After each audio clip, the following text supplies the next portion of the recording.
He was a millionaire haunted by guilt. She a silent and virgin maid, heir to a dirty secret. The proposal. Spend one night with me and everything will be yours. If you like love and romance stories, watch until the end. Subscribe to this channel and leave a comment telling us where you're watching from. The rain beat against the windows of the Vanderbilt mansion with an insistence that bordered on desperation. Lisa walked through the empty corridors, her steps muffled by the Persian carpet covering the marble floor. It was 3 in the morning and she couldn't sleep. This wasn't unusual. The silence of that house had a weight that suffocated her, as if the walls held too many secrets for a single structure to bear. At 28, she had learned to live in the shadows. Not by choice, but by necessity. Her childhood had been a succession of temporary homes, jobs that lasted only until someone discovered she had no family, no references, no one who could vouch for her. The daughter of a woman who disappeared when she was still in diapers, and a father who died without ever having tried to be a real father, Lisa had built her identity in the void left by others. The mansion on the outskirts of Peterborough had been her refuge for 6 months. Not that it was warm or welcoming, quite the opposite. The 19th century construction seemed designed to intimidate, with its high ceilings, imposing staircases, and a multitude of rooms that always remained closed. But there was something in the solitude of that place that conversed with her own solitude. It was as if the house too had been abandoned, despite all its grandeur. Lisa worked there as a housekeeper, a fancy word to describe what she really did. Cleaned, organized, prepared meals that almost always grew cold on the table because the owner of the house rarely appeared. Eric Vanderbilt was a ghostly presence. He arrived without warning, stayed a few days locked in the library or office, and left before she could even properly greet him. She knew little about him, only what she could deduce from the fragments left behind. Financial newspaper clippings scattered on the table, half-empty whiskey bottles, expensive clothes abandoned on armchairs. The former employees, before being dismissed one by one, whispered stories. They said he was a dangerous man, that he destroyed rival companies as easily as knocking down sandcastles, that he had a heart of stone, and eyes that could break a person with just a glance.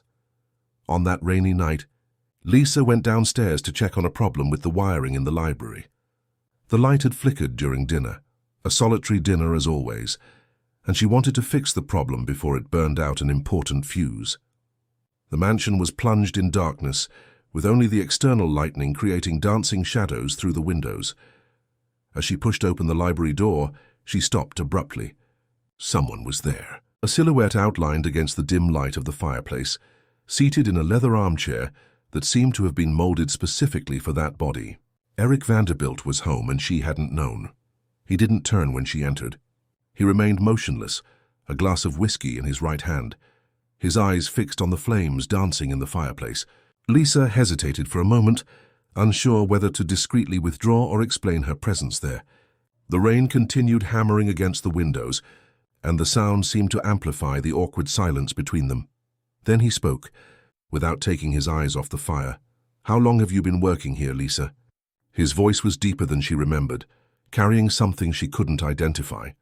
Exhaustion, perhaps, or bitterness. She was surprised that he knew her name. In all these months they had exchanged at most a few polite words, formal greetings when they bumped into each other in the corridors. 6 months. "Mr. Vanderbilt," she replied, still standing at the entrance, not knowing whether she should approach or maintain the respectful distance she had always kept. 6 months, he repeated, as if testing the flavor of the words. "Long enough to know this house better than I do." Finally, he turned to look at her, and Lisa felt something strange happen in her chest. His eyes weren't cold as she had imagined. They were tired, yes, but there was a depth there that caught her off guard. Eric was 43, she knew this from the documents she occasionally organized in his office. But at that moment, under the golden light of the fireplace, he seemed both older and younger. Older from the expression of one who carried too many burdens, younger from the vulnerability he tried to hide behind formality. "Sit down," he said, pointing to the armchair across from his. "Unless you have something more important to do at 3 in the morning." Lisa hesitated again. This broke all the protocols she had established for herself since she began working there. Keep distance, be invisible, don't get involved. But there was something in his voice, a kind of request disguised as an order. that made her walk slowly to the armchair and sit on the edge, her back straight, her hands interlaced in her lap. "Aren't you afraid to stay alone in this house?" he asked, taking a sip of whiskey. "People in town tell stories about this place. They say it's haunted." "I don't believe in ghosts," replied Lisa simply. "And even if I did, the dead have never harmed me. It's the living who hurt." Eric studied her for a long moment, as if seeing something he hadn't noticed before. An interesting philosophy for someone so young. "I'm not that young. And life teaches quickly when you have no choice." The silence that followed wasn't uncomfortable this time. It was thoughtful, almost intimate. The rain continued outside, but inside the library time seemed to have stopped. Eric poured another glass of whiskey and offered it to her, which she declined with a delicate nod. "Tell me about yourself," he said suddenly. "Where you came from? What brought you here?" "There's not much to tell," replied Lisa, uncomfortable with the sudden attention. "I'm an orphan. I've been working since I was 15. This is just another house in another town." "A lie," he said softly but firmly. "There's much more. I can see it in your eyes. You're not just another employee passing through. There's a sadness in you that I recognize, and strength too." Lisa shifted uneasily in the armchair. No one had ever observed her like that, as if she were a puzzle he was trying to solve. "Mr. Vanderbilt, I should—" "Eric," he corrected. "And you shouldn't anything. For the first time in months, I don't want to be alone in this library. I sit here thinking about things I'd rather forget, drinking until I can sleep, waking up with a headache and repeating it all the next day." There was a raw honesty in that confession that completely disarmed her. "Why are you telling me this?" He laughed, a low sound without humor. "Maybe because you're the first person in a long time who doesn't want anything from me. You don't want my money, my name, my influence. You don't even like being in the same room as me." "That's not true," she protested, surprised by her own sincerity. "No? Then why do you always avert your eyes when we meet in the corridors? Why do you prepare my food and leave it on the table without ever staying to see if it's to my liking?" Lisa felt her face heat up. She didn't know he had noticed these small details, these defenses she had built to maintain professional distance. It's my job. It's not appropriate." "Appropriate," he repeated with a smile that didn't reach his eyes. "That word governs my entire life. What's appropriate for a Vanderbilt? What's appropriate for a man of my position? What's appropriate for someone with my reputation?" He leaned forward, resting his elbows on his knees, the whiskey glass hanging loosely between his fingers. "But tonight, for some reason, I don't care what's appropriate." Lisa's heart beat faster. There was something dangerous in that moment, a tension she couldn't name but that she felt vibrating in the air between them like a string about to break. "Sir, Eric," she corrected herself, "maybe you've had too much to drink.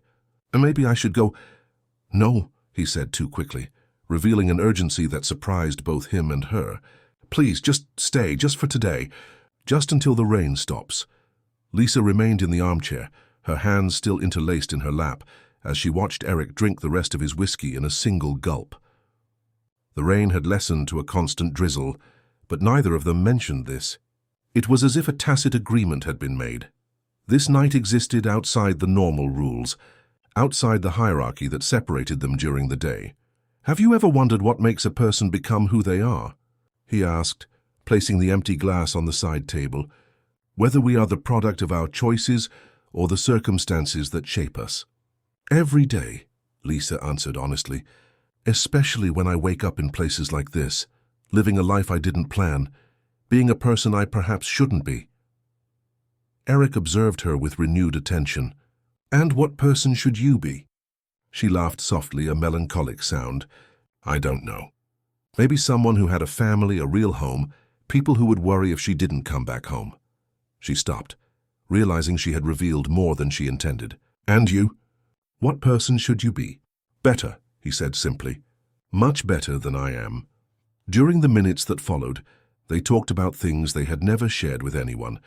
Eric told her about the pressure of carrying the Vanderbilt name, about how he had inherited not just a fortune, but also a reputation that always preceded him.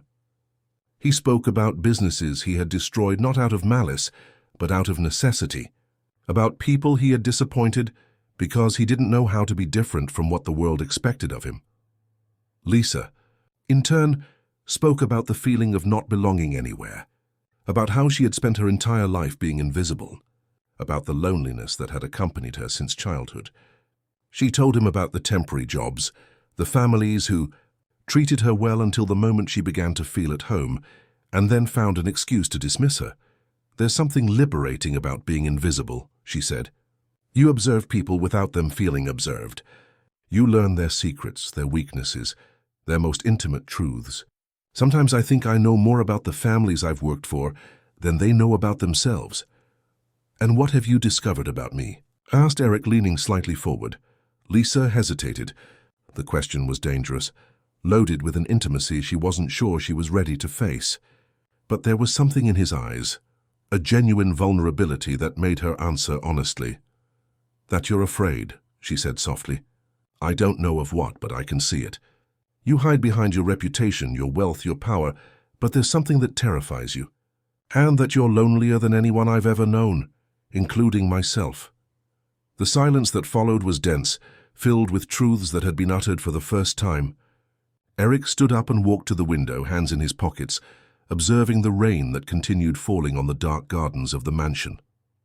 "My father died when I was 20, he said without turning around. Massive heart attack at 52, healthy man, strong, had never had a single health problem. The day before his death, he was closing the biggest deal of his career. The next day I was signing documents I didn't understand, assuming responsibilities I didn't want, becoming someone I didn't choose to be." Lisa remained silent, instinctively understanding that he needed to talk, to unload the weight he carried.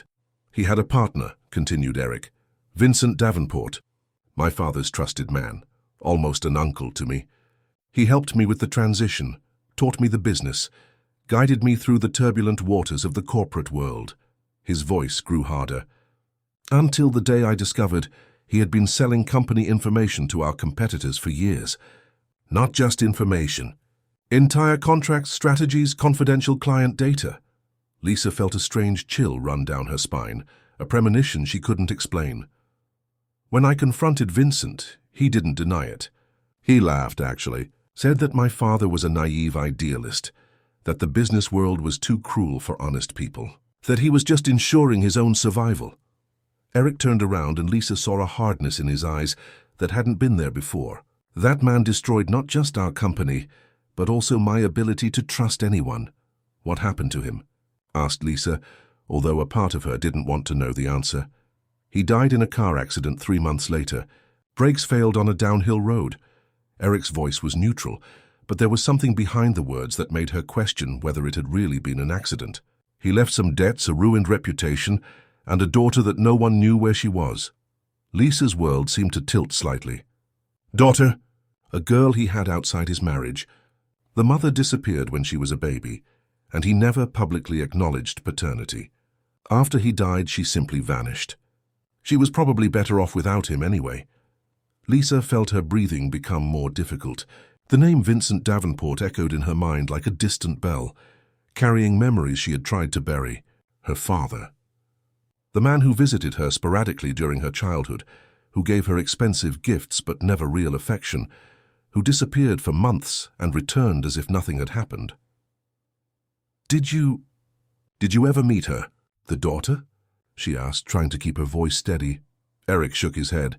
"I never bothered to look for her. Why would I? She probably carries the same corrupted blood as her father, the same capacity for betrayal, the same lack of character."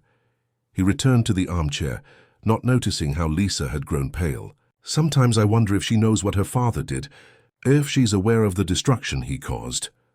Lisa stood up abruptly, her legs weak. I need to go. It's very late." "Lisa, wait." Eric stood up too, noticing the sudden change in her behavior. "Did I say something wrong?" She shook her head quickly, not trusting her own voice to lie convincingly. "No, it's late and I have a lot of work tomorrow." But as she headed for the door, Eric followed her. "Lisa," his voice was soft now, concerned. "Please look at me." She stopped but didn't turn around. If she did, he would see the truth written on her face and everything would crumble before it had even begun. Tonight was... Eric searched for the right words. "It was the first time in a long time that I truly felt in someone's company. I don't want it to end here.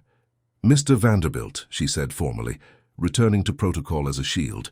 This conversation was a mistake. I ask that we forget it happened. I can't do that, he said, and neither can you. Lisa finally turned around, and for a moment they looked at each other across the dim library. There was so much unsaid in the air between them, so many dangerous truths waiting to be revealed. She saw something in his eyes that made her question everything she thought she knew about this man. It wasn't just desire, though there was that too. It was something deeper, more frightening. "Good night," she murmured, and left the library before he could respond. In the days that followed, Eric didn't travel as usual. He remained in the mansion, and Lisa could feel him watching her as she worked. Not in an invasive or disrespectful way, but with an attention that made her nervous. He began to have breakfast in the dining room instead of in his bedroom, forcing brief but tension-filled interactions. "Good morning, Lisa," he would say when she served coffee. "Good morning, Mr. Vanderbilt," she would respond, avoiding his eyes. "Last night I dreamed of rain," he would comment, as if it were the most natural thing in the world, and she knew exactly which rain he was talking about, because she had dreamed of the same one. The tension was becoming unbearable when, on a Thursday afternoon, Lisa found a letter under her door. Expensive paper, elegant handwriting signed only with an E. The message was simple: "I need to talk to you. Library, 10 o'clock. She crumpled the letter, threw it in the trash, fished it back out, smoothed it, and stored it in her dresser drawer. At 10 o'clock, she stood before the library door, her heart beating as if she were about to commit a crime. When she entered, he was waiting, but this time there was no whiskey, no lit fireplace. Just him seated in the same armchair, his hands interlaced, a serious expression on his face. "Thank you for coming," he said simply. "What do you want to talk to me about?" she asked, remaining standing near the door, ready to flee if necessary. Eric studied her for a long moment, as if weighing his next words very carefully. "I want to propose something that might sound inappropriate, even shocking, but I need you to listen to the end before judging." Lisa felt her stomach contract. "I'm listening." He stood up, walked to her, stopped at a respectful distance, but close enough that she could see the nuances in his dark eyes. "Spend a night with me," he said simply. "An entire night. And in return, everything I have will be yours." Eric's words hung in the air like a sentence. Lisa felt the blood drain from her face, then return forcefully, heating her cheeks. She stared at him, looking for signs that this was some kind of cruel test, a distasteful joke. But his eyes were serious, almost solemn. "You're crazy," she murmured, taking a step back. "Maybe," he admitted, "but it's not what you think. I'm not trying to buy you like a prostitute. It's much more complex than that." "Complex." Lisa's voice rose an octave. "You're offering me money in exchange for sex. How exactly is that complex?" Eric ran a hand through his hair, a gesture that revealed nervousness for the first time since she'd known him. "Because it's not about sex. It's about connection. About honesty. About a night where we can be just ourselves, without masks, without social roles, without the abyss that exists between us.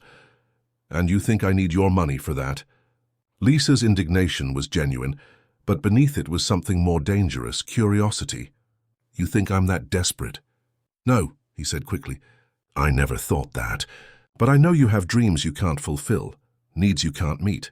I know you've been working for 13 years and still don't have anything you can call your own. I'm not trying to insult you, I'm trying to free you." Lisa laughed, a bitter sound. "Free me by turning me into your mistress? Free me by allowing me to be honest with someone for the first time in my adult life?" His answer caught her off guard. "You don't understand, Lisa. Since I took over the family business, every interaction I have is calculated. Each word, each gesture, each look has an intention behind it. Women approach me for what I can give them. Men want to do business or destroy me. No one, absolutely no one, sees me as simply Eric. And you think I do? I know you do. That night when we talked, you showed no interest in my money. Didn't treat me with the artificial reverence I'm used to receiving. You saw me as a tired, lonely, maybe even pathetic man, and you didn't try to console me or use me. You just listened." Lisa felt her anger begin to dissolve, replaced by something more confusing and dangerous. "That doesn't justify your proposal." "Then let me be clearer," said Eric, walking to the desk and removing some papers from a drawer. I'm not offering money for a night of sex. I'm offering a stake in the company, a bank account in your name and the deed to this house. All of this in exchange for a night of absolute truth between us. Lisa looked at the documents he held out to her, but didn't take them. A night of truth? No lies, no games, no pretenses. Just you and me, talking about everything we've never talked about with anyone, being who we really are beneath all the layers of protection we've built. He paused.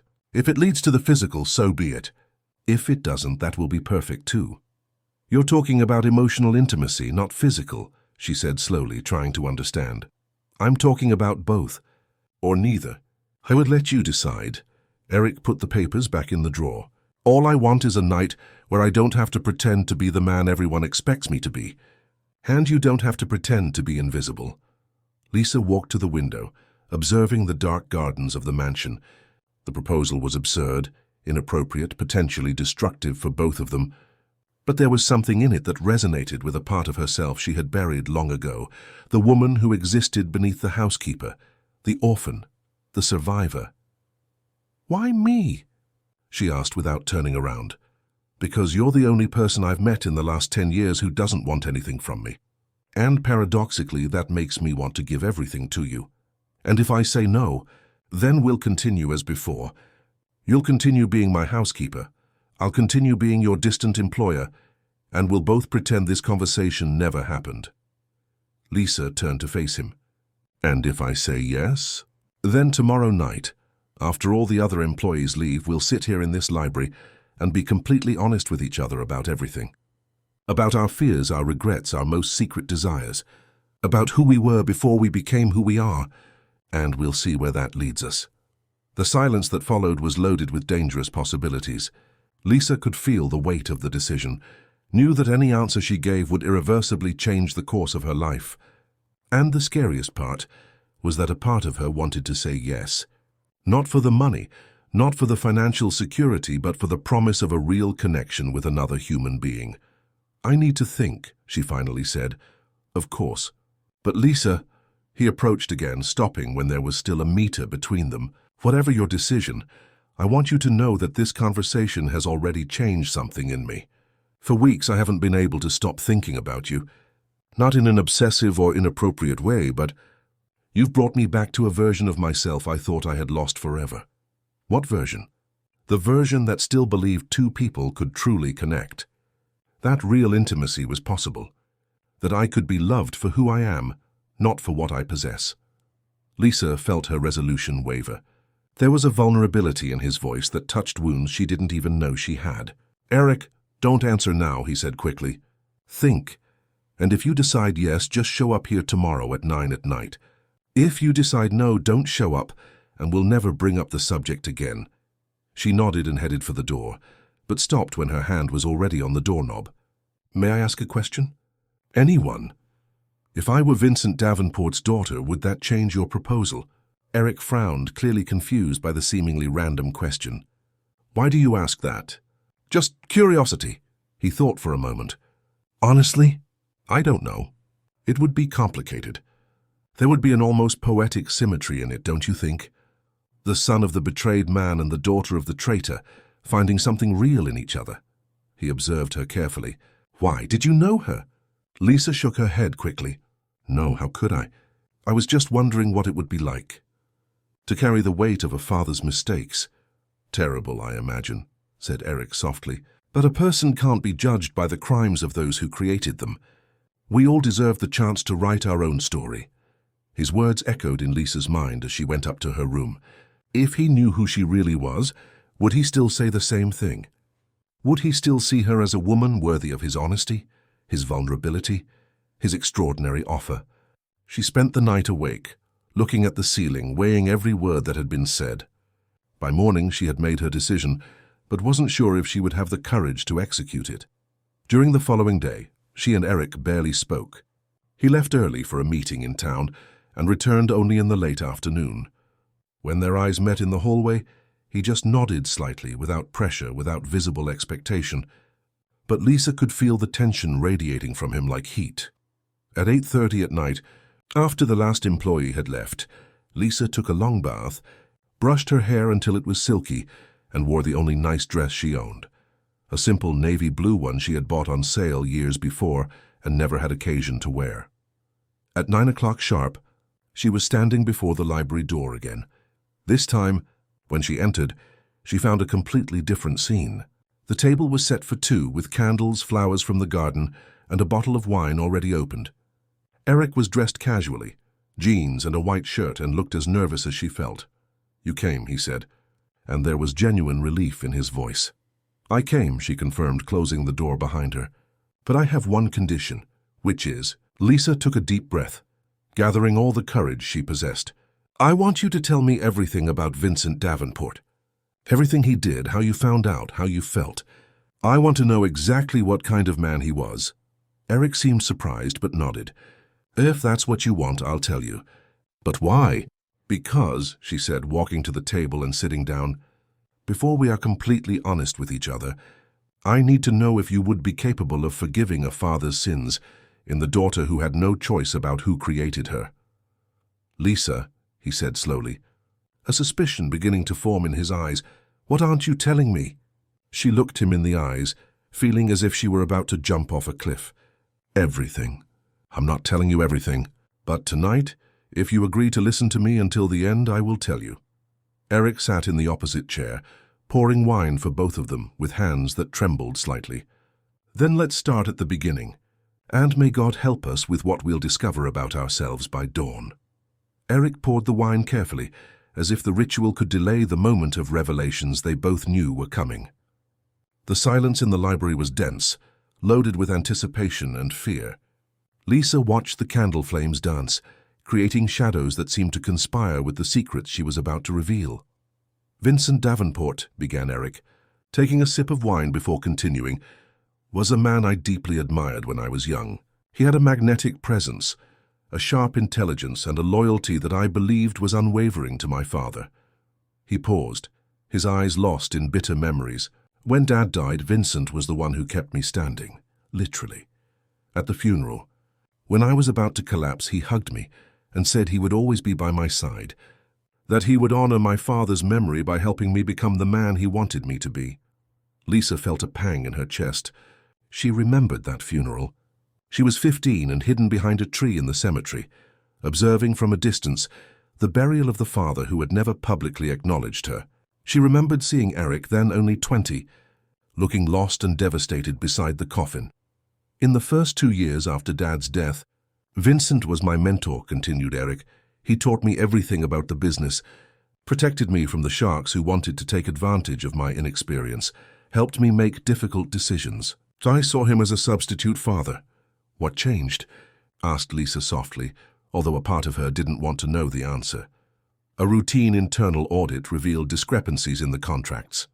Small, almost imperceptible, but they were there. Information that only someone with total access to our files could have leaked. Eric's eyes hardened. "I hired a private security company to investigate. What they discovered destroyed me." Lisa held the wine glass more tightly, preparing for the impact. Vincent had been selling information for at least 5 years, possibly since before my father's death. Entire contracts, negotiation strategies, confidential client data. He had an offshore bank account that had accumulated more than $2 million just from these betrayals. Eric's voice grew lower. But the worst wasn't the money. It was discovering that some of the worst moments for our company, some of the most devastating losses that I attributed to bad luck or incompetence, were actually planned sabotage. "How did you confront him?" asked Lisa, remembering the last months of her father's life when he had become increasingly paranoid and haunted. "I scheduled a meeting, presented the evidence. I still had hope, you know. I hoped there would be an explanation, that he could somehow justify everything." Eric laughed bitterly. Instead, he laughed, said I was naive like my father, that the business world was a war and he had simply chosen the winning side. Lisa closed her eyes, the pain of the revelation cutting through her like a blade. Her father had been even worse than she had imagined. He said he had tried to subtly warn me, that he had tried to teach me to be more ruthless, more calculating, said that my father had been a stupid idealist who believed that honesty and loyalty were virtues in business, and that I was following the same self-destructive path. "What did you do?" whispered Lisa. Eric looked her directly in the eyes. I gave him 24 hours to return all the money and leave the country.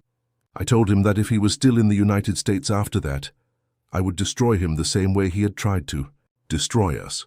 And he laughed again, said I didn't have the courage, didn't have the coldness necessary to be truly powerful, that I was weak like my father. Eric's jaw contracted. 3 weeks later, he was driving through the mountains when the brakes of his car failed. The silence that followed was deafening. Lisa could hear her own heart beating, could feel the world around her tilting dangerously. You, she began but couldn't finish the question. No, said Eric firmly. I didn't cause the accident. But I confess that when I heard the news, I didn't feel sadness. I felt relief, and that haunts me to this day. Lisa took a large sip of wine, trying to gather courage for what she needed to do. Eric, I need to tell you something about myself. Something that might completely change how you see me. He leaned forward. Whatever it is, tonight is about truths, remember. My real name is Lisa Davenport Santos. The words came out like a confession, loaded with years of shame and secrecy. Vincent Davenport was my father. The effect was immediate and devastating. Eric turned pale, the wineglass slipping from his hands and shattering on the floor. For a long moment he simply stared at her, as if seeing a ghost. You're lying, he said finally, but without conviction. I'm not. Lisa got up and walked to where he was sitting, kneeling beside the chair to be at the level of his eyes. I was born in 1997. My mother was Mary Santos, a secretary who briefly worked for your father. When she got pregnant, Vincent dismissed her and gave her money to move away. My mother died when I was 2 years old, and since then I've gone through a succession of temporary homes and foster families. Eric watched her, as if she were an apparition. Doggett, it's not possible. You can't be. He visited me sometimes, continued Lisa, her voice breaking slightly. Maybe 2 or 3 times a year, always with expensive gifts and empty promises. He said that one day he would take me to live with him, that he would give me a better life. But he never did that. He never registered me as his daughter, never gave me his name officially. Why didn't you tell me before? Asked Eric, his voice hoarse with shock. Because I was afraid, she admitted. When I discovered that you were George Vanderbilt's son, when I heard the stories about what my father did to your family, I wanted to disappear. I wanted to run as far away as possible, but I had nowhere to go. Eric stood up abruptly, walking in circles around the library like a caged animal. So all of this, our conversation that first night, your presence here, this proposal, it was all a lie. No, said Lisa firmly, standing up too. My feelings for you are real. The connection I felt that first night was true. I didn't know that you knew about my father when I started working here. It was a terrible coincidence, or maybe fate wanting to force us to confront the mistakes of the past. Coincidence? Eric stopped walking and stared at her. You appear out of nowhere in my house, become indispensable, seduce me with your vulnerability and purity, and now you tell me you're the daughter of the man who almost destroyed my family. What a coincidence. The accusation in his voice cut Lisa like a whiplash. You think I planned this? That I came here with some diabolical plan to seduce you? I don't know what to think, admitted Eric, running his hands through his hair. All I know is that for the first time in years, I lowered my guard with someone, and that person turns out to be the daughter of my greatest enemy. I am not my father, said Lisa with intensity. I didn't choose to be born his daughter. I didn't choose to carry the weight of his crimes. I've spent my whole life paying for things he did, being judged for actions I didn't commit. How can I trust you now? Asked Eric, his voice full of pain. How can I believe anything you say? Because I came to you tonight, knowing that revealing the truth could destroy any chance we might have together, she responded. Because I chose honesty over self-preservation. Because if I wanted to deceive you, I would never have told you who I really am. They looked at each other across the library, the abyss created by the revelations seeming insurmountable. The candles continued burning, casting dancing shadows on the walls, silent witnesses to another life being torn apart by the mistakes of the past. I need time to process this, said Eric finally. I need to be alone. Lisa nodded, although her heart was breaking. I understand. But Eric, please remember that the woman you fell in love with, the woman who listened to you that first night, The woman who accepted your proposal, not for the money, but for the connection. That woman is me. Not my father, not your past, not our family history. It's me. She headed for the door, but stopped when she heard his voice, low and full of pain. The irony is that you were right that first night. I was afraid. Afraid to trust, afraid to fall in love, afraid to be betrayed again. And now I've discovered that the person I fell in love with carries the DNA of the man who taught me to be afraid. Lisa turned one last time. And I fell in love with the man who may have caused my father's death. Perhaps we both need to decide if the love we feel is stronger than the hatred we inherited. The days following the revelation were the longest in Lisa's life. Eric disappeared from the mansion without leaving a message, and she was left alone with the weight of the truth that had destroyed any possibility of a future between them. She continued working, more out of habit than necessity, cleaning empty rooms and preparing meals that no one would eat. On the third night, she found a folder on her table. Inside, documents that made her blood freeze, birth certificates, school records, social worker reports, photographs of her at different ages. Eric had investigated every detail of her life. He not only knew who she was, he had known for months. The discovery left her nauseated. Everything had been a staging. Her hiring hadn't been a coincidence, but part of a carefully orchestrated plan.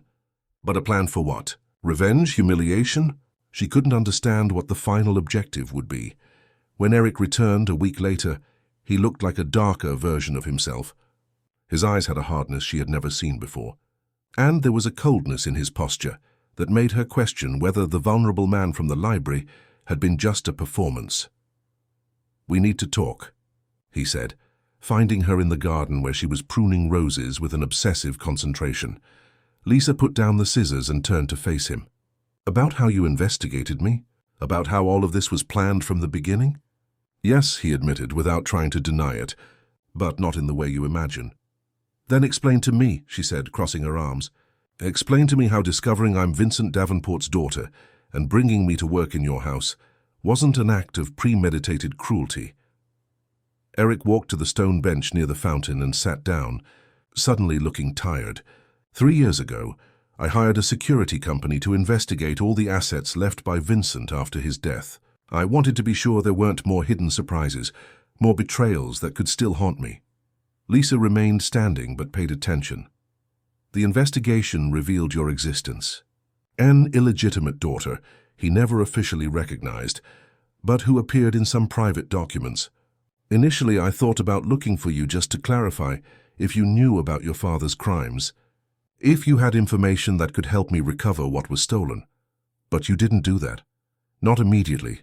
The more I discovered about your life, the more complex my feelings became. You had gone through orphanages, temporary homes, precarious jobs. Clearly, you hadn't benefited at all from your father's illicit gains. In fact, you seem to have suffered as much as I had from his actions." Lisa felt a twinge of something that could be hope, but she quickly suppressed it. "I decided to hire you not for revenge, but out of curiosity," continued Eric. "I wanted to observe you, understand what kind of person you were, if you carried the same character flaws as your father, if you had inherited his capacity for betrayal. And what was your conclusion?" Eric looked at her with an intensity that made her question her own breathing. "That you are everything your father wasn't. Honest, hard-working, resilient. That you transformed a life of abandonment and rejection into strength and dignity. That it's impossible to look at you and see anything other than an extraordinary woman who deserved much more than life gave her." His words were like honey and poison at the same time. Lisa wanted to believe, but the pain of the discovery was still too fresh. "Then why didn't you tell me the truth from the beginning?" "Because I'm a coward," he admitted simply. "Because when I began to fall in love with you, I panicked.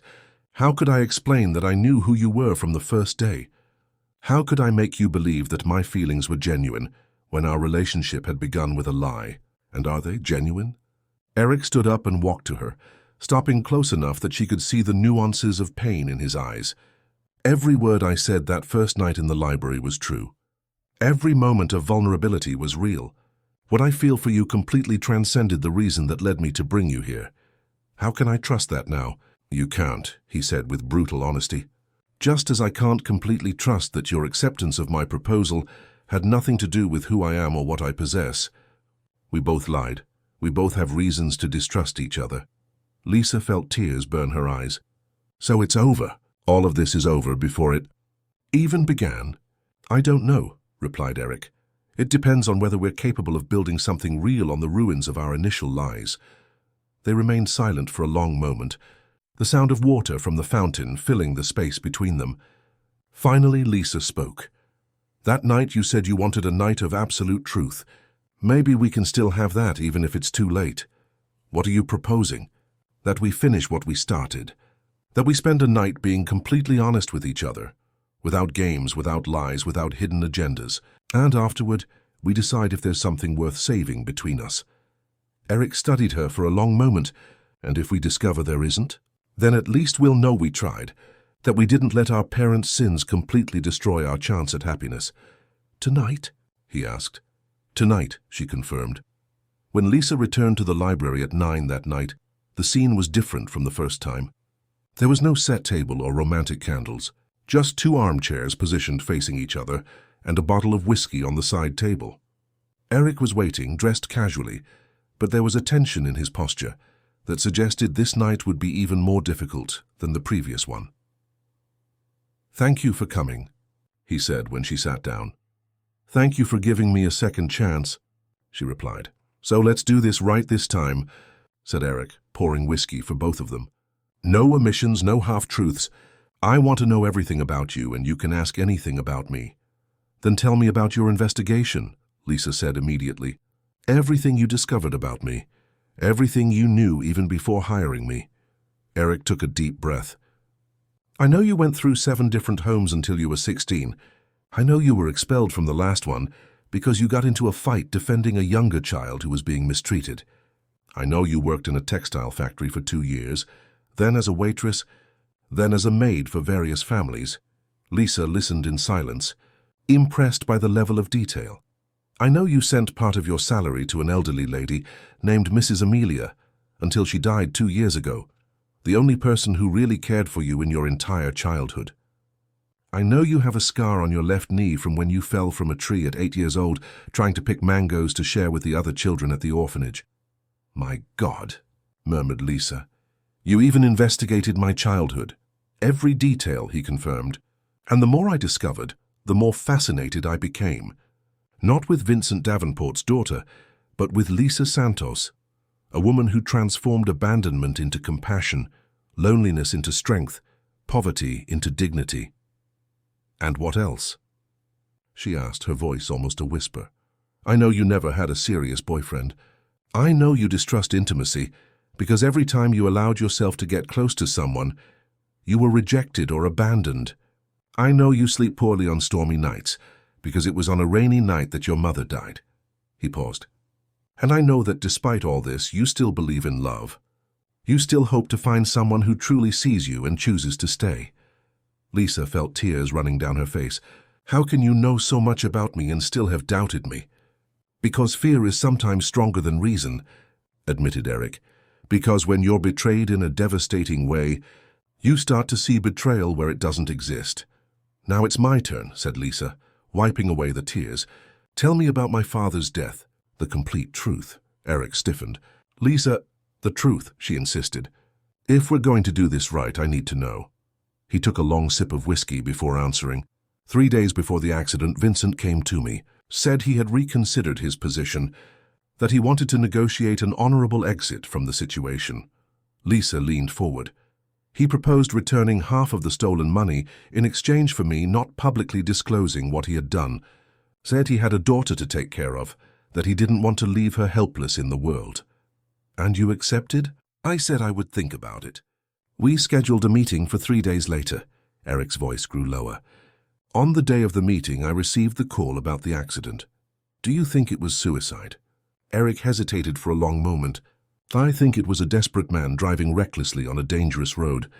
I think the remorse finally caught up with him, and he preferred the risk of death to the shame of public exposure. Lisa absorbed the information in silence. But there's something I never told anyone, continued Eric.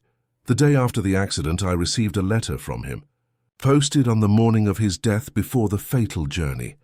What did it say? That his greatest sadness wasn't having betrayed my father, but having abandoned you.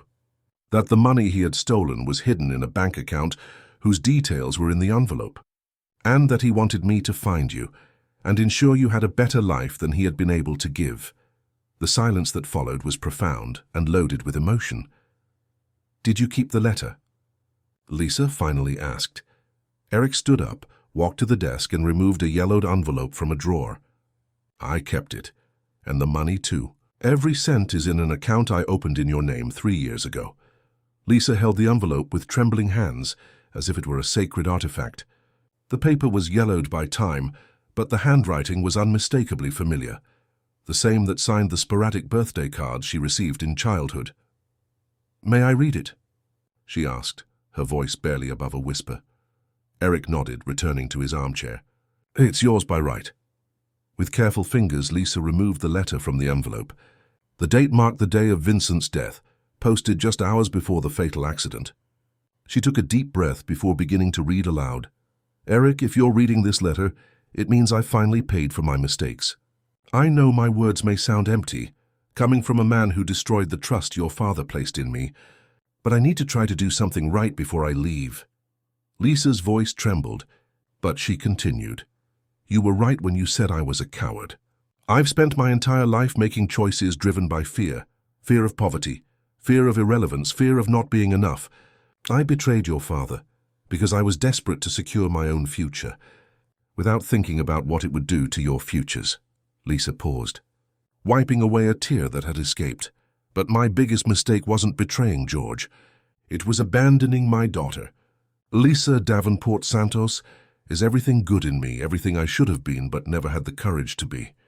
She grew up without me, without my name, without my support, and yet she became an extraordinary woman. If there is any kindness in your heart, I ask that you find her and ensure she has the life she deserves. The letter continued with details about the bank account and the deposited money, but Lisa couldn't continue reading. Her tears had become uncontrollable. Eric stood up and approached her, but stopped halfway, as if not knowing if he would be welcome. Lisa, he knew, she sobbed. He knew I existed. He knew where I was, and yet he never came to get me. Maybe he thought you were better off without him, suggested Eric softly. Or maybe he was a coward until the end, she replied bitterly. He preferred to ask another man to take care of me, rather than face his own responsibilities. Eric moved closer, this time stopping beside her armchair. May I? He asked, extending his hand. Lisa nodded, and he gently dried her tears with his thumb.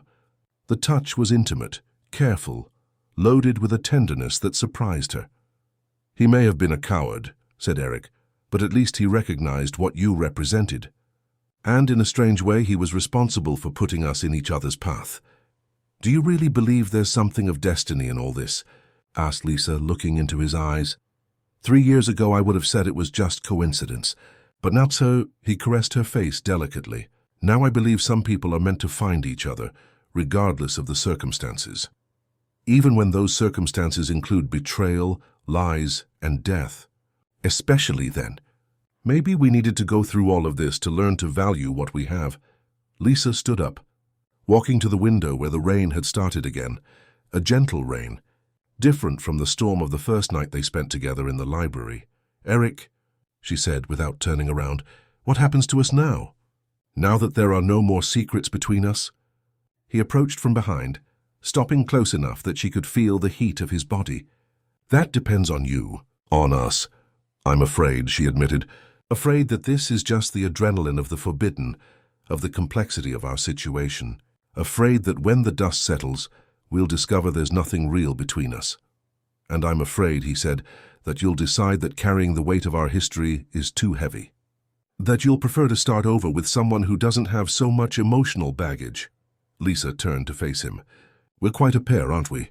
Two emotional orphans trying to figure out if they can build something lasting on the ruins of their parents' mistakes. That's a poetic way to put it, said Eric with a sad smile. The question is, what do we want to build? Eric hesitated for a moment, as if weighing each word. I want to build a life where you never again feel invisible, where you have not just financial security, but emotional security too, where someone truly sees you every day and chooses to stay.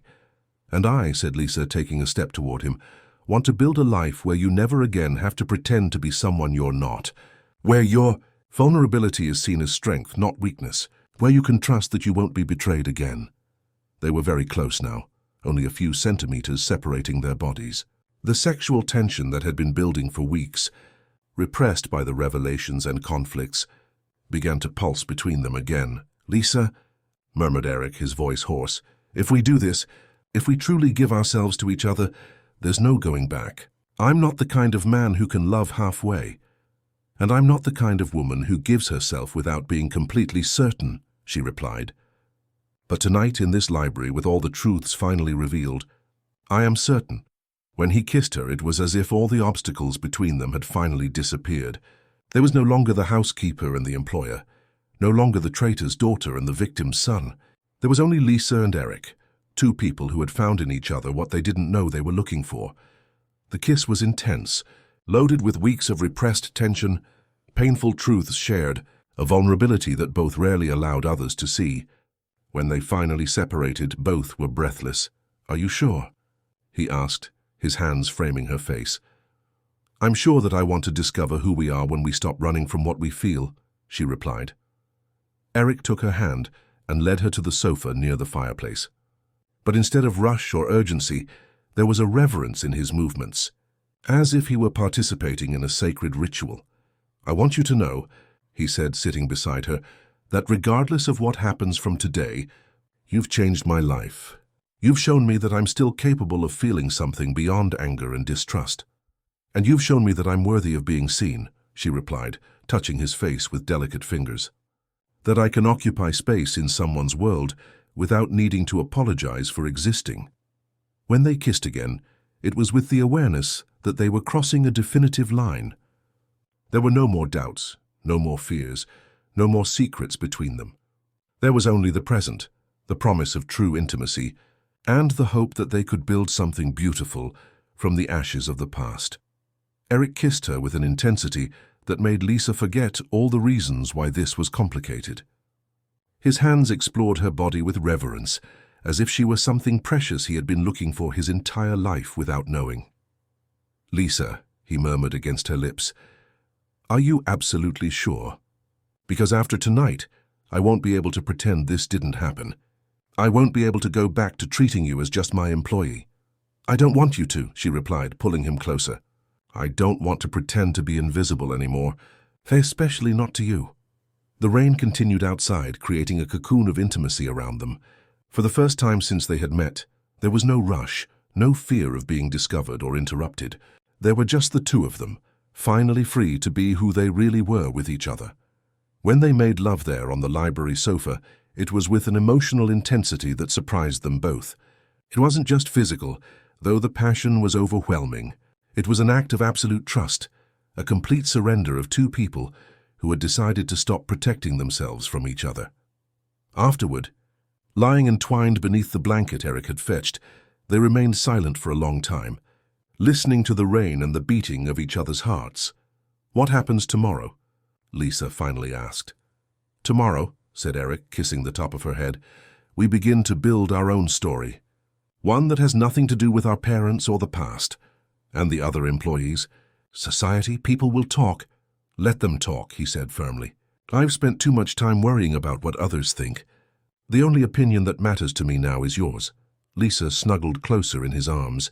Then my opinion is that this was the best decision I've ever made in my life. Even knowing how complicated our situation is, especially because of that, she replied.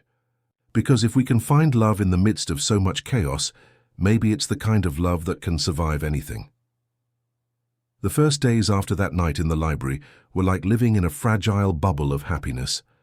Eric dismissed the few employees who still worked in the mansion, claiming he needed privacy for personal matters. Lisa was no longer the housekeeper. She was the woman of the house, though neither of them knew exactly how to define what they had become. They spent the mornings exploring the property together, the afternoons talking about everything and nothing, and the nights discovering each other in ways that went far beyond the physical. Eric showed Lisa secret corners of the mansion she had never seen. A winter garden hidden behind the library, a music room on the third floor where his mother used to play piano, a century-old wine cellar in the basement. "My mother died when I was 12, he told her one rainy afternoon as he touched the dusty piano keys. "Cancer. Dad was never the same after that. I think part of his vulnerability in business came from the sadness. He lost the ability to be ruthless." Lisa sat beside him on the piano bench. Maybe he didn't lose the ability. Maybe he chose compassion over cruelty. "And look where that led him," said Eric bitterly. "Dead at 52, betrayed by the man he trusted most." "But he also raised a son capable of genuine love," she replied, intertwining her fingers with his. "Capable of forgiving, of giving second chances. Your father didn't completely fail." It was in these moments that Lisa saw the depth of the pain Eric carried, not just from Vincent's betrayal, but from the premature loss of his parents, from the overwhelming responsibility he had assumed so young, from the loneliness that had shaped his adult life. For 3 weeks, they lived in this alternative reality where only the two of them existed. Eric worked from home, participating in meetings via video conference while Lisa read in the library or tended the garden. She had discovered a passion for cultivating flowers, and Eric delighted in seeing her flourish along with the plants she cared for. "You should have studied botany," he said one morning, watching her carefully transplant orchid seedlings. "I should have studied many things," she replied with a melancholic smile. "But maybe it's not too late." "It's not," he confirmed firmly. "We can arrange for you to study anything you want. College, technical courses, whatever you desire." His generosity touched and frightened her at the same time. Sometimes Lisa caught herself questioning if this was real. If such an intense love born from such complex circumstances could really last. The answer came on a Thursday morning, in the form of a tall, well-dressed man with cold eyes who introduced himself at the mansion door as Robert Carter. Lisa was watering the roses when she heard the doorbell. Since there were no more employees, she went to answer it herself, thinking it might be a salesperson or a delivery person. When she opened the door and saw the man standing there, with a smile that didn't reach his eyes, she felt a strange chill run down her spine. "Lisa Davenport Santos?" he asked, pronouncing her full name with a precision that made her uncomfortable. "Yes. Can I help you?" "Taustian, I'm Robert Carter, lawyer and, let's say, an old acquaintance of the family." He raised an expensive leather folder. "I'd like to talk to you about some documents related to your late father." Lisa hesitated. Something in this man's posture made her want to close the door and lock all the locks. "What kind of documents?" "Documents that, I believe, are of interest to you." "May I come in?" "I don't know if it's appropriate.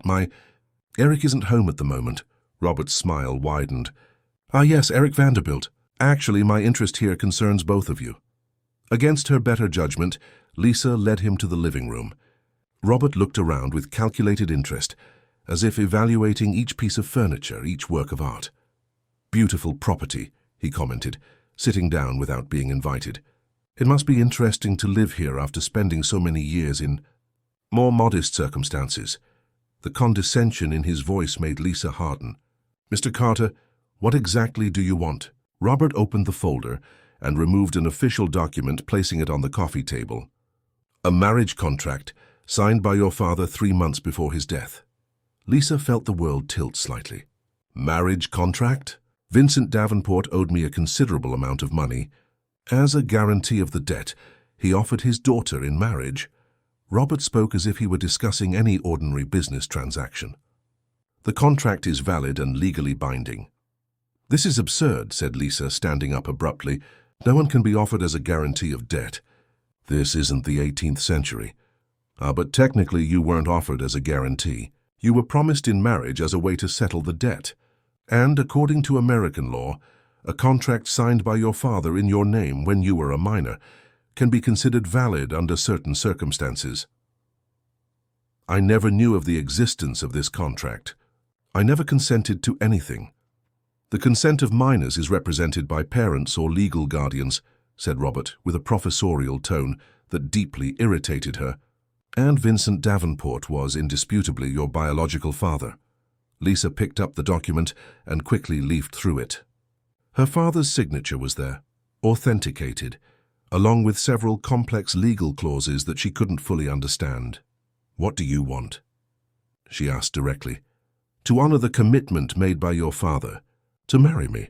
You're crazy if you think I'm going to marry a stranger because of a document I didn't even know existed." "I'm not exactly a stranger," said Robert, his tone becoming slightly more sinister. "I spent the last 3 years looking for you, Lisa, investigating your life, your movements, your relationships." The implication in his voice made Lisa's stomach contract. "And I've discovered very interesting things about your current situation. For example, that you're living here not as an employee, but as the owner's companion. My personal life is none of your business. It becomes my business when you are legally committed to me." Robert stood up, walking to the window that overlooked the garden. "Besides, I'm sure Mr. Vanderbilt would be interested to know about certain aspects of his father's death that never came to light." Lisa felt her blood freeze. "What are you insinuating?" "That Vincent Davenport didn't die in an accident. That he was murdered, and that I have proof of it." The silence that followed was deafening. Lisa could hear her own heart beating, could feel the world around her crumbling again. "You're lying," she said, but her voice came out weaker than she intended. "I have recordings of phone conversations between Vincent and certain individuals connected to the criminal underworld. It seems your father was being blackmailed for months before his death. And the person behind the blackmail had connections to the Vanderbilt family. Eric would never do that, maybe not directly, but powerful men have indirect ways of solving their problems." Robert returned to stand near her, his smile now openly threatening. "The question is, do you want me to make this information public, to destroy the reputation of the man you love, or would you prefer to honor the commitment made by your father and come with me discreetly?" Lisa sat down heavily, her mind racing. Why do you want to marry me specifically? You clearly have money, you can have any woman." "Because you represent something unique, the daughter of the man who betrayed the Vanderbilts, now living as the lover of the heir. There's a poetry in that, a sense of completing a circle." The coldness in his voice made her realize she was dealing with someone genuinely dangerous. It wasn't just greed or desire, there was something darker behind Robert's motives. "I need time to think," she said finally. "Of course. You have 48 hours. After that, the recordings go to every major newspaper in the country." He picked up his folder and headed for the door. "Oh, and Lisa, I suggest you don't tell Mr. Vanderbilt about our conversation. It would be a shame if something happened to him before I could properly present my evidence." After he left, Lisa remained alone in the living room, looking at the marriage contract as if it were a venomous snake. Her hands trembled as she tried to process what had just happened.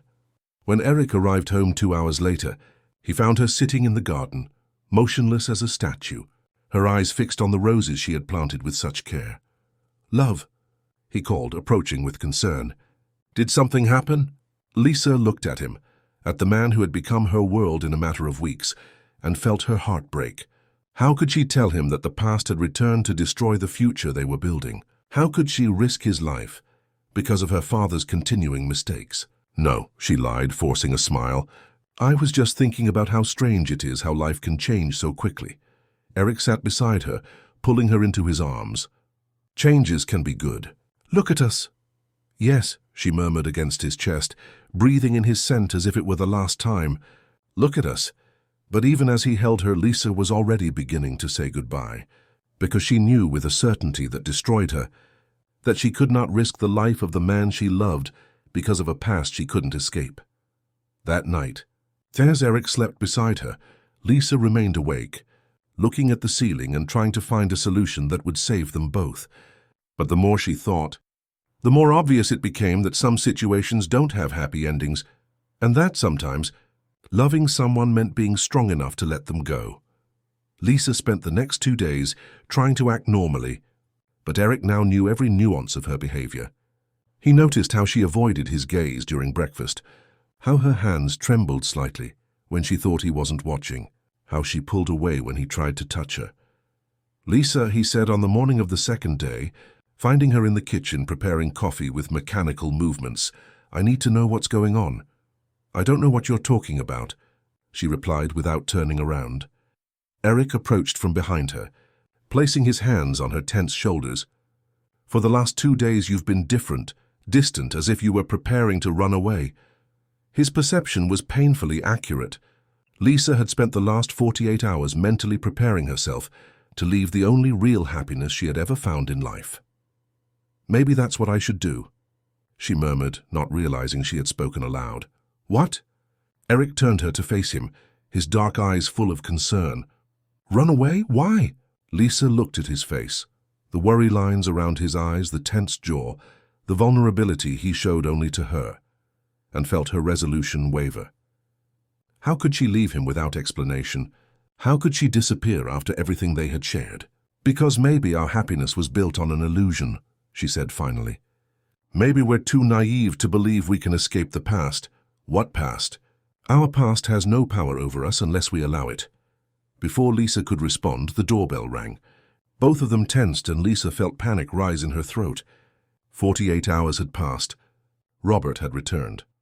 "I'll get it," she said quickly, but Eric was already walking toward the door. "No," he said firmly. "Whoever it is, we can face it together." When Eric opened the door and saw Robert Carter standing there with the same cold smile, his posture changed immediately. Lisa could see the muscles in his back tense, could feel the change in the energy of the environment. "Mr. Vanderbilt," said Robert cordially, as if it were a social visit. "What a pleasure to finally meet you." "I can't say the same," replied Eric dryly. "What do you want?" "Actually, I've come to speak with Lisa about a personal matter." "Any personal matter of hers is my business too," said Eric, not moving from the door. Robert laughed, a sound without humor. "How romantic. But I'm afraid this specific matter predates your association with her." "Eric," said Lisa softly, approaching, "maybe it's better to hear what he has to say." Eric looked at her with surprise. "You know him?" "We met the day before yesterday," replied Robert before she could speak. "We had a very enlightening conversation about certain legal obligations." The confusion on Eric's face slowly transformed into suspicion. "What legal obligations?" Robert raised the folder he was carrying. "May I come in?" "It's a conversation that requires privacy." Against all his instincts, Eric stepped aside to let him pass. Lisa could feel the tension radiating from him like heat from a furnace. In the living room, Robert repeated his presentation of the documents, this time for Eric.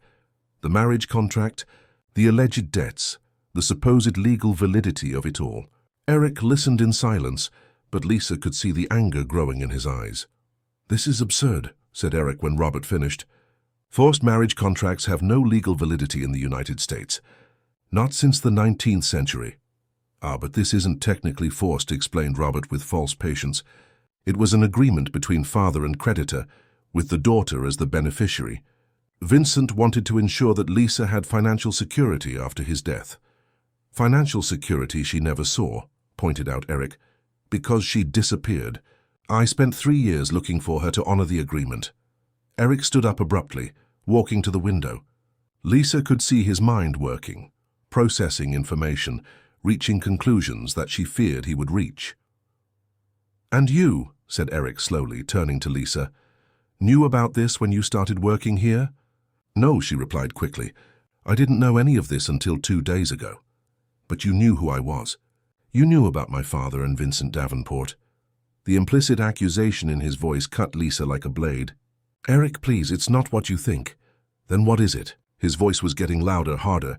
"You appear in my house, seduce me with your vulnerability, make me fall in love with you, and now I discover there was a contract that linked you to another man the whole time." "I didn't know," shouted Lisa, desperate to make him believe. "I swear on everything that's sacred I didn't know." Robert watched the argument with calculated interest, like someone watching a well-orchestrated spectacle.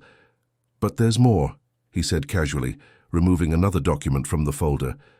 "The evidence I mentioned about Vincent's death." Eric turned to him with dangerous eyes. "What evidence?"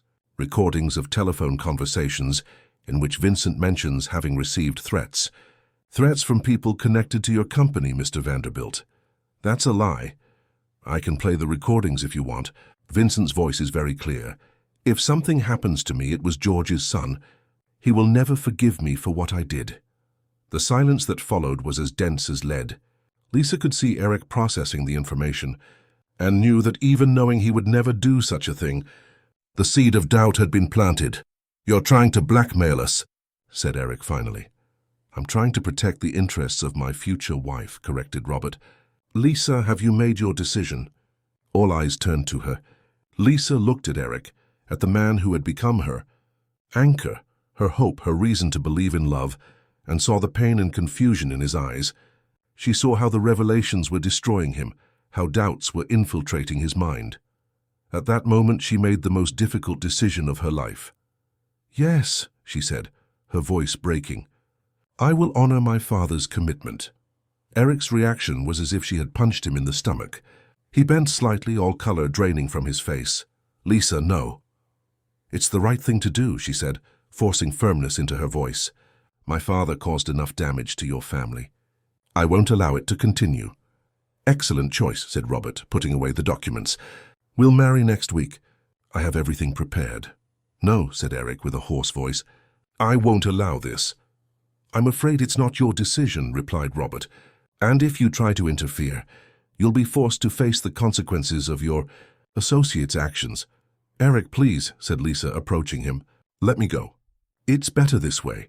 He looked at her with an intensity that made her question whether she could maintain the facade. "Do you really believe I could have had your father killed?"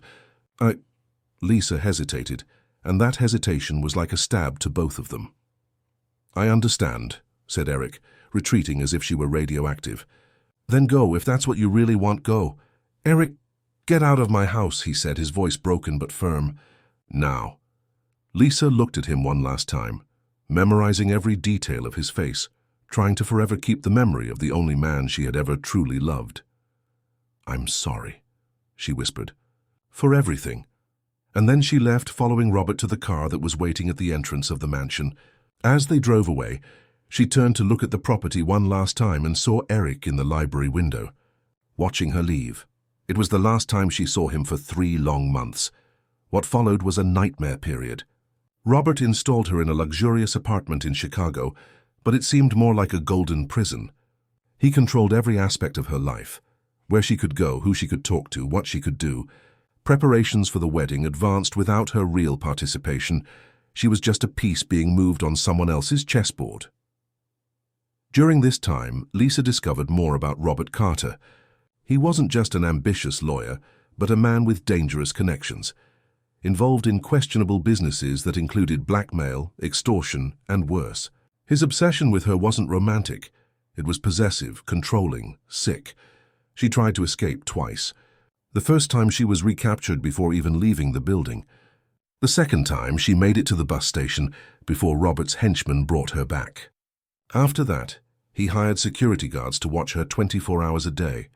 "You'll learn to love me," he said during the forced visits. "After we're married, after you understand how much I can offer, you'll see that you made the right decision." But Lisa knew she would never be able to love this man. Her heart belonged to Eric, even if she could never return to him. It was during one of these forced visits that she discovered she was pregnant. The positive test trembled in her hand when she realized the implications. The baby was Eric's, conceived during those weeks of happiness in the mansion. But now she was trapped in a marriage that would happen in 2 weeks, with a man who would believe the child was his. The discovery changed everything. Lisa was no longer fighting just for her own freedom. She was fighting for the life of the child she carried. And this new responsibility gave her a strength she didn't know she possessed. That night, for the first time in months, she smiled, because she finally had a plan. Lisa's plan was simple, but required perfect timing and a considerable dose of luck. During her months of captivity, she had meticulously observed the security guards' routines, the housekeepers' schedules, the patterns of movement in the building. She discovered that there was a 15-minute window every Tuesday, when only one guard was on duty, the youngest and least experienced. She had also carefully cultivated the sympathy of Mrs. Carla, the 60-year-old housekeeper who cleaned the apartment 3 times a week. Carla was the mother of 5 children and grandmother of 8 grandchildren. And something in Lisa's sad gaze had touched her maternal heart. "Girl," said Carla one Tuesday, seeing Lisa touching her still imperceptible belly, "this man is not good for you. I can see it in your eyes." "I know," admitted Lisa for the first time, "but I have no choice." We always have a choice, daughter. Sometimes it's a matter of being brave enough to make it. It was then that Lisa revealed her plan. Carla was horrified to learn about the pregnancy, about the forced marriage, about the threats that kept her prisoner. "I can help," said Carla finally. "I have a son who works with moving. He knows all the buildings in the area. If you can get out of here, he can pick you up in the underground garage." The following Tuesday, the plan was put into action. Carla arrived for cleaning with an extra suitcase containing simple clothes and a fake ID she had obtained through connections Lisa preferred not to question. While the young guard napped in the anteroom, Lisa changed clothes, tied a scarf on her head, and left the apartment pushing Carla's cleaning cart. Her heart was beating so hard she was sure everyone in the elevator could hear it. But she kept her head down, imitated Carla's hunched posture, and reached the basement without being questioned. Carla's son, John, was waiting with a worn-out van. "Quick," he said, opening the back door. "My mother said you need to leave the city immediately." "I need to go to Peterborough first," said Lisa. "There's someone I need to see." John hesitated. "Ma'am, if this man is as dangerous as my mother said, he'll look there first." "I know. But I need to try." The journey to Peterborough was a torture of anxiety. With each car that passed them, Lisa expected to see Robert's henchmen. At each toll stop she feared being recognized. But somehow they arrived at the Vanderbilt mansion without incident. The property seemed abandoned. The windows were closed.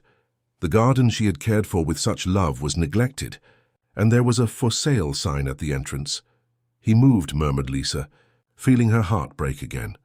John checked his watch. "Ma'am, we can't stay here too long.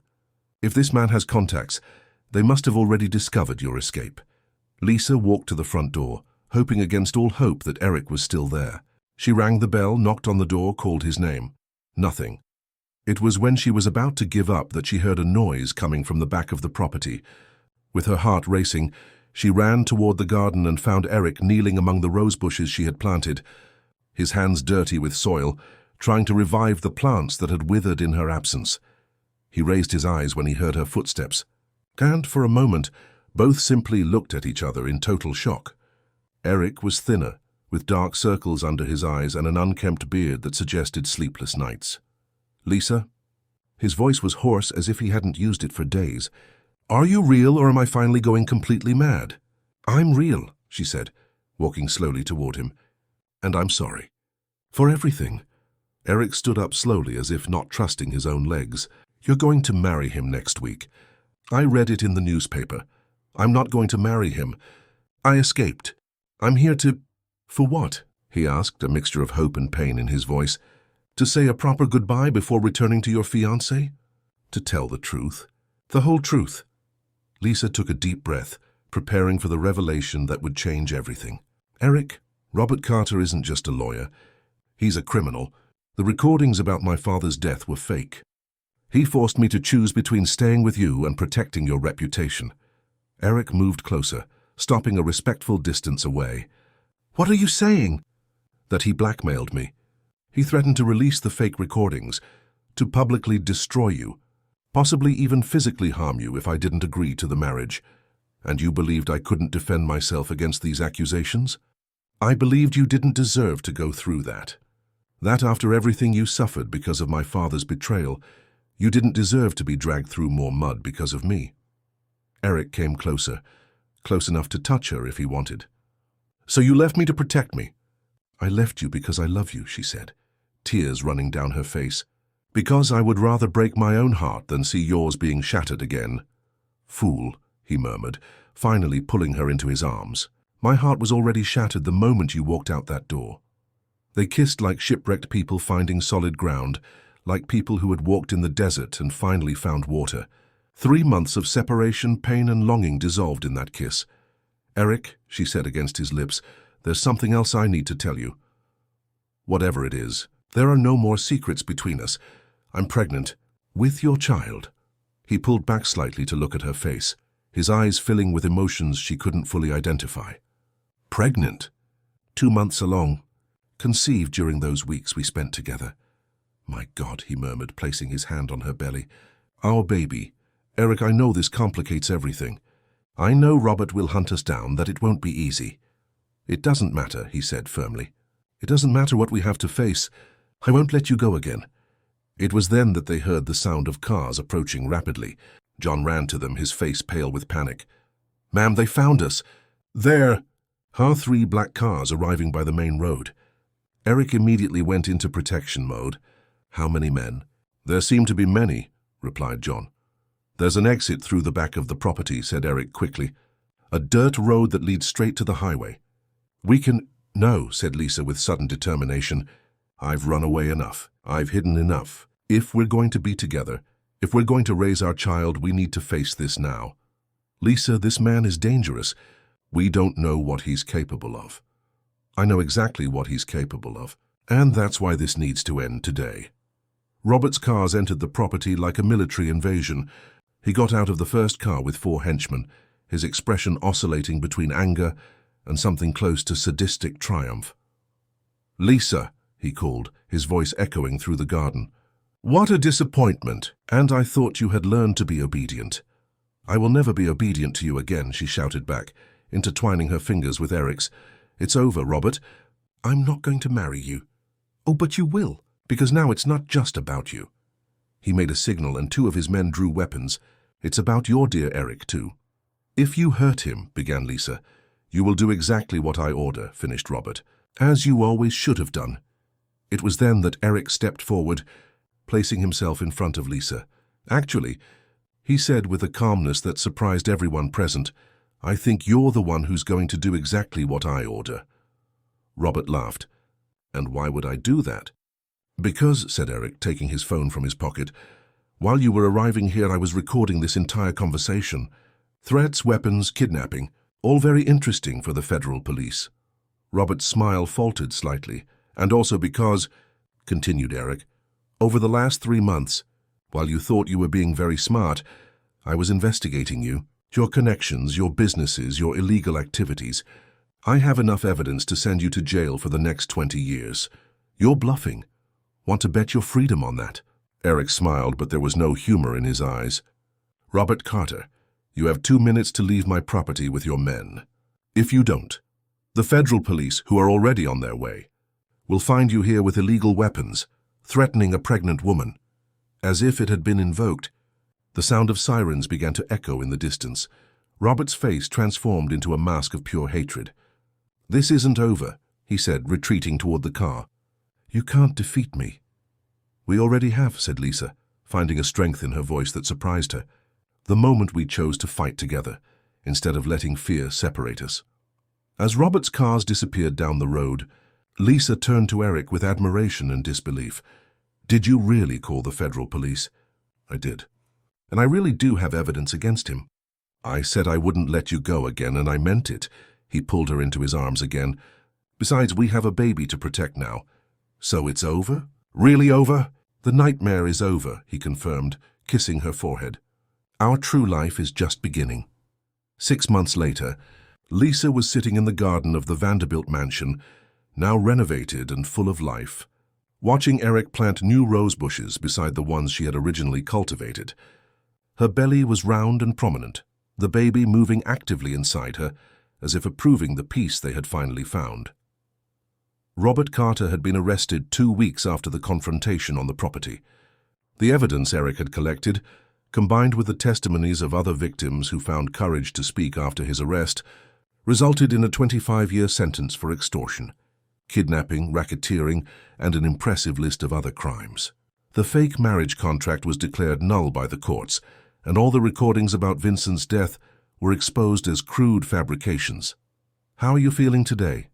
asked Eric, cleaning his hands on the towel and approaching her. "Heavy, uncomfortable, and completely happy," replied Lisa with a smile. "I think our son inherited your impatience. He won't stop moving." Eric knelt beside her chair and placed his hands on her belly, his face lighting up when he felt a strong kick against his palm. "He's going to be a fighter like his mother, or she," corrected Lisa, "and hopefully more diplomatic than both of us." In the months that followed the final confrontation, they had rebuilt not just their relationship but their entire lives. Eric had insisted that Lisa enroll in university. She had chosen biology, with a specialization in botany, finally fulfilling the dream of studying that she had secretly carried for years. "Are you sure you won't get tired of me when I become a boring academic who only talks about plants?" she sometimes joked. "Impossible," he always replied. "You could talk about quantum physics or medieval philosophy, and I would still find it fascinating. It's your passion that I'm passionate about, not the subject." They had married in a simple civil ceremony 2 weeks after Robert's arrest, with only Mrs. Carla and her son John as witnesses. No elaborate ceremony or elaborate party, just two people who had chosen to build a life together, despite all the obstacles fate had placed in their path. "Mrs. Vanderbilt," said Eric now, kissing her belly, "did the doctor say anything about when our little rebel intends to make his debut in the world? Dr. Sanders said it could be any moment in the next 2 weeks. And stop calling me Mrs. Vanderbilt in that formal tone. You know it makes me laugh, and when I laugh, the baby kicks even more." As if he had heard, the baby gave a series of vigorous kicks that made Lisa grimace. "I think he or she is trying to tell us something," said Eric, concerned. It was then that Lisa felt the first real contraction, different from the discomforts she had experienced in recent weeks. This one was intense, definitive, impossible to ignore. "Eric," she said calmly, "I think our son has decided that today is the day." What followed was a whirlwind of controlled activity. Eric, who had meticulously planned for this moment, instantly transformed into the dedicated and slightly hysterical husband Lisa had predicted he would be. The maternity bag was in the car in 2 minutes. He had called the doctor and the hospital, and was helping Lisa into the car with a care that suggested she was made of crystal. "Breathe," she said, placing her hand on his arm as they drove to the hospital. "I'm fine. The baby is fine. Everything will go perfectly. How can you be so calm?" he asked, his knuckles whitened on the steering wheel. "Because I've spent the last few months learning that we can face anything together," she replied simply. "And this is the happiest moment of my life. Why would I be nervous?" The labor lasted 8 hours. Eric stayed by her side the whole time, holding her hand, wiping her sweat, whispering words of encouragement and love. When the contractions became more intense, he helped her focus on the breathing they had practiced together. "You're the strongest woman I've ever known," he said during a particularly difficult contraction.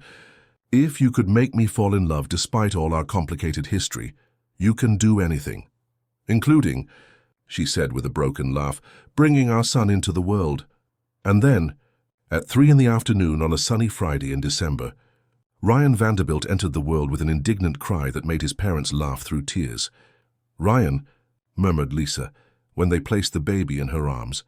"Healed by God. Why that name?" asked Eric, gently touching the red, wrinkled face of his son. "Because he represents our healing," she explained. "The healing of past mistakes, of the traumas we carried, of the loneliness we both knew. He is proof that we can create something beautiful and pure, even when our history began so complicated."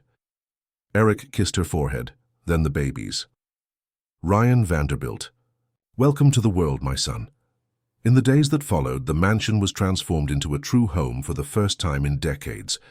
The rooms that had remained closed for years were opened.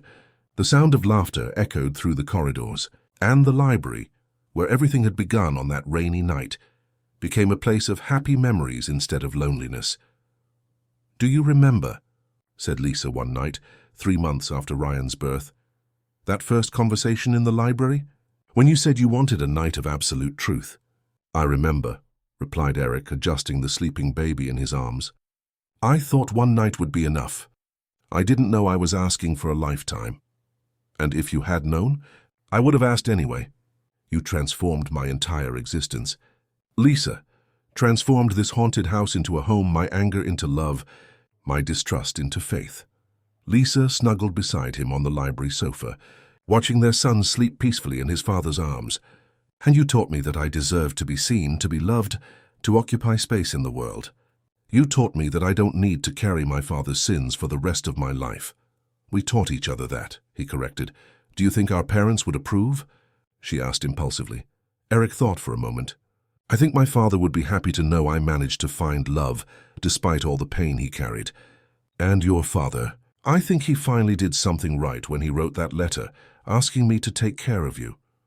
Even though it took you 3 years to find me?" especially because of that. Maybe we needed all that time to become the right people for each other. Ryan chose that moment to wake up and make his presence known with a little cry that quickly transformed into an indignant wail. "Someone's hungry," said Lisa, taking the baby in her arms. Or maybe he just wants to join the conversation. As she nursed Ryan, Eric watched the two with an expression of admiration that still surprised her. "Sometimes I still can't believe this is real," he admitted. "That you're here, that he's here, that we have this beautiful family. It's real," she assured him. "And we'll have many years to get used to it." "A lifetime," he agreed. "A lifetime," she repeated, smiling. And as the rain began to fall outside, no longer a threatening storm, but a soft and comforting drizzle, the three of them stayed there in the library that had witnessed the beginning of their love story. Lisa thought about how she had arrived at that mansion as an invisible woman, fleeing from a past she couldn't change, and now she was a beloved wife, devoted mother, and university student with a bright future ahead. Eric reflected on how he had spent years building walls around his heart, determined to never be vulnerable again, and how a delicate but strong woman had managed to tear down all his defenses and show him that love would always be worth any risk. And Ryan, too young to understand anything beyond warmth, food, and the sound of the voices that loved him, slept peacefully, unaware that he had been born to be the redemption of two families haunted by the past. Outside, the rain continued falling on the gardens of the Vanderbilt mansion, watering the roses that Lisa had planted and that now flourished exuberantly under the loving care of both. And if the plants could speak, they would tell the story of two people who found in love the strength to transform pain into joy, loneliness into companionship, and a dark past into a radiant future. In the library, by the soft light of the candles Eric had lit, a finally complete family silently wrote the first chapter of a new story, a story without secrets, without lies, without shadows from the past, a story made only of true love, mutual forgiveness, and the promise that some people are really